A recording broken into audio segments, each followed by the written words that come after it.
ఏలూరు జిల్లా పోలవరం ఎమ్మెల్యే చిరి బాలరాజు కారుపై దాడి జరిగింది. ఎమ్మెల్యే కారులో ఎమ్మెల్యే డ్రైవర్ మరియు సహాయకులు వెళ్తూ ఉండగా జీలుగుమిల్లి మండలం బర్రింకలపాడు జంక్షన్ వద్ద ఈ దగ్గరనే ఒక రాయి కార్ వెనుక మిర్రర్ కి తగిలి కార్ అద్దం పగిలింది. ఎవరికి ఎటువంటి గాయాలు కాలేదు.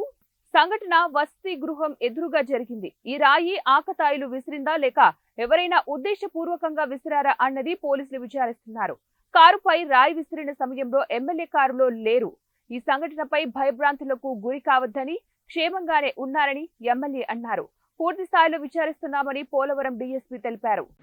సుమారు ఒక 2 గంటల క్రితం జరిగినటువంటి ఇన్సిడెంట్లో ఏదైతే నా వాహనం బరింకులపాడు నుంచి జిలిమిల్లి వెళ్తున్నటువంటి వాహనంపై తెలియని దుండగులు దాడి చేయడం జరిగింది. బ్యాక్ సైడు రాయితో పడడం జరిగింది. బ్యాక్ అద్దం మొత్తం కూడా పగిలింది. బై గుడ్ లక్ ఏంటంటే ఆ వాహనంలో నేను లేను. ఏదైతే నాపై దాడి చేసేటువంటి వ్యక్తులు ఎవరైతే ఉన్నారో వారు దాడికి పాల్పడడం జరిగింది.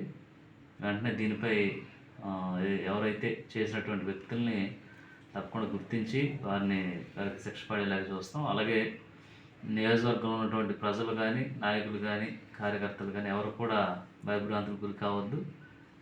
సేఫ్గానే ఉన్నాను. అలాగే మళ్ళీ ఇలాంటి పునరావృతం కాకుండా జాగ్రత్తలు తీసుకునే విధంగా మేము జాగ్రత్తలు తీసుకుంటామని ప్రజానీకానికి తెలియజేస్తున్నాం.